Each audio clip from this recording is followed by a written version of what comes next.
বাংলাদেশে ৭১ সালে স্বাধীনতার ঘোষণা এখান থেকেই হয়েছিল। শফিকুর রহমান ইসলামের কথাগুলো শুনে আপনাদের যাবেন এক গর্বিত সন্তান সবার আর আগে আপনাদের চিৎকার দিয়ে মন্তব্যটা বলেছিলেন উই রিবন। জানাবেন ভিডিও শেষে। তিনি হচ্ছেন এলডিপির সম্মানিত সভাপতি ডক্টর কর্নেল অলি আহমদ বীর বিক্রম। জিয়াউর রহমান সাহেবকে হাতে ধরে সামনে এগিয়ে নিয়ে গিয়েছিলেন। চট্টলাবাসী আপনাদেরকে স্যালুট। এই গর্বিত ইতিহাসের আপনারাই সূচনা করেছিলেন।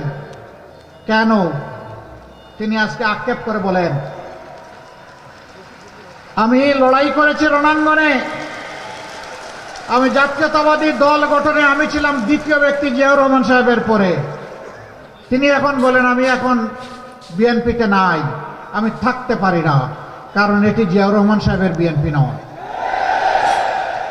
তিনি বলেন এটি বেগম জিয়ারও বিএনপি নয়।